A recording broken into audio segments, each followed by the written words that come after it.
Hey guys, this is Jason from Iconic Metal Gear showing you another flat rack we just made. This one's all finished in black powder coat. So the light tabs up here on the corner.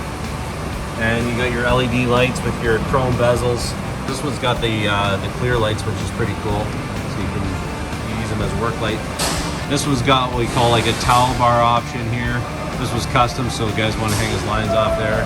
And it's got a removable window. I think they're going to put in sort of a cooling unit. Chain hangers, your chain tray, then it's got the center cabinet below the window and between the trays. The unique rack that's a little bit different than the other ones we make. We've actually got 3 of them. There's the 3 of them there. And you can see the wires coming out of the back of this one, which is pretty nice. Got a nice little rubber grommet there to protect the wires. So he's got a tube here as well.